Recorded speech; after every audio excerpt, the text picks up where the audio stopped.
Hello दोस्तों, कैसे हैं आप। मैं आशा करता हूं कि आप ठीक होंगे। आज के समय में ऐसे घरें भी हैं इस दुनिया में जो हॉन्टेड है। आज आपके लिए 3 हॉन्टेड हाउस की कहानी लेकर आया हूं, तो चलिए स्टार्ट करते हैं। नंबर 1, द वेले हाउस ऑफ कैलिफोर्निया। 1956 में एक बिजनेसमैन जिनका नाम थॉमस वेले था, उन्होंने एक घर बनाया रहने के लिए। उन लोगों को मालूम नहीं था कि यह घर एक कब्रिस्तान के ऊपर बनाया जा रहा है। घर बन जाने के बाद द वेले फैमिली उस घर पर रहने के लिए चली गई। उन लोगों के साथ कुछ समय बाद पैरानॉर्मल घटनाएं सामने आई। थॉमस की जो सबसे छोटी बेटी थी, उसका कहना था कि इस घर पे किसी के चलने की आवाज़ आती है। फिर थॉमस का बेटा जन्म लिया जो किसी कारण 18 मंथ में मर गया। 1885 में वायोलेट वेली, जो थॉमस वेली की बेटी थी, उसने भी अपने आप को गोली मार के हत्या कर ली। मतलब इस कब्रिस्तान के ऊपर बने घर में इस फैमिली के साथ बहुत ही बुरा हुआ। धीरे धीरे करके वेले फैमिली पूरी ख़त्म हो गई।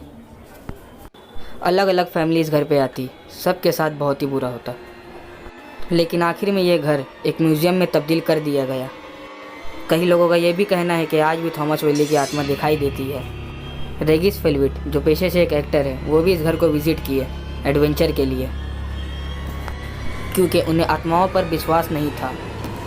जब वो उस घर से वापस आए तो वो शौक में थे। उनका कहना था कि उन्होंने थॉमस वेली की वाइफ की आत्मा को देखा है।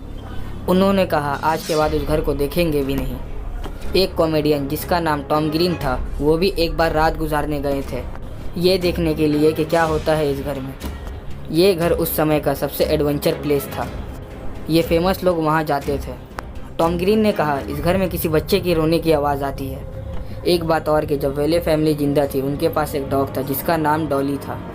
जिन जिन लोगों ने इस घर को विज़िट किया है, उनमें से कुछ लोगों ने इस डॉग को भी देखा है। Number 2, Monte Cristo homestead house Australia. पूरे ऑस्ट्रेलिया देश के सबसे हॉन्टेड हाउस है ये। इसमें तब से अजीब चीज़ें स्टार्ट हुई जब से ये घर बनाया गया। 1885 में ये घर बनाया गया था, तभी से पैरानॉर्मल घटना घर में सामने आई। इस घर में सबसे पहले रहने वाला परिवार क्रोले परिवार था। इस परिवार की एक नौकरानी भी थी जो एक दिन सीढ़ी से फिसलकर नीचे गिर गई, लेकिन उसका कहना था कि किसी शक्ति ने उसे पीछे से धक्का देकर गिरा दिया। ये बात उसने क्रोले फैमिली को बताई तो किसी ने इतना ध्यान नहीं दिया।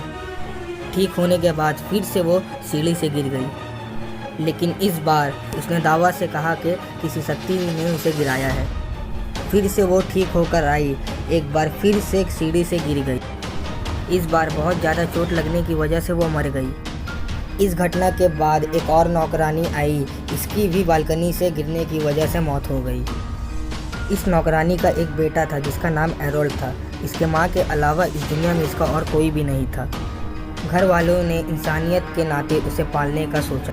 एक इंसिडेंट के चलते उस बच्चे का दिमागी संतुलन खराब हो गया।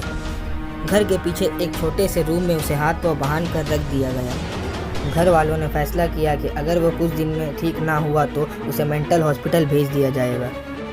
लेकिन हर रात वो बच्चा उस घर के पीछे उस रूम से भेड़िए की आवाज़ निकालता। आखिरकार उसे मेंटल हॉस्पिटल भेज दिया गया, लेकिन कुछ समय बाद वो मर गया। पर अजीब बात यह है कि आज के समय में भी वहाँ के लोकल लोगों को किसी भेड़िए की आवाज़ सुनाई देती है। क्रोले फैमिली ने उस घर को किसी और फैमिली को बेच दिया। वजह यही थी कि हर रात किसी भेड़िए की रोने की आवाज़। 1948 में एक नया परिवार रहने के लिए आई उस घर। उन लोगों के साथ भी घटना शुरू हो गई, लेकिन ये सब घटना उन लोगों के साथ कॉमन हो गई थी। हद तो तब हो गई उस परिवार का एक सदस्य मरा हुआ मिला। इसे किसने मारा आज तक किसी ने नहीं जान सका। नंबर 3, रोज हॉल मोंटेगो बे जमाइका।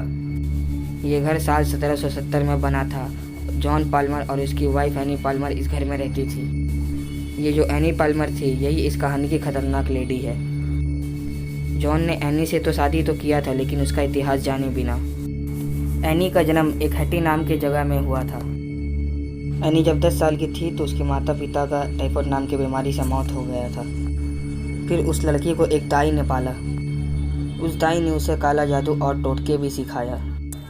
कहानी में वापस आते हैं। जब जॉन ने एनी से शादी किया तो एनी ने कुछ समय बाद जॉन को मार डाला और वो घर अपने नाम कर लिया। उसके बाद एनी ने 3 बार शादी किया और तीनों पति को मार डाला। पति के साथ साथ जितने भी नौकर उस घर में काम करते सभी को मारकर बलि चढ़ा देती। पर एक बार एक नौकर के बेटे, जिसके फादर एनी के घर में काम किया करते थे, जिसे एनी ने मार डाला था। उस नौकर के बेटे ने बदला लेने के लिए एनी को मार डाला। ये माना जाता है कि आज भी उस घर में एनी की आत्मा भटकती है। वाइट विच यानी कि डायन के नाम से भी जानी जाती है।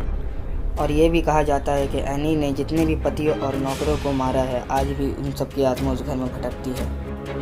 1965 में इस घर को म्यूज़ियम में बदल दिया गया और आज भी जो स्टाफ इस म्यूज़ियम में काम करते हैं वो पैरानॉर्मल घटना रिपोर्ट करते हैं। बस आज के लिए इतना ही। मैं आशा करता हूँ कि आपको वीडियो पसंद आई होगी। आप चैनल पर नए हैं तो चैनल को सब्सक्राइब कर दें और लाइक कर दें।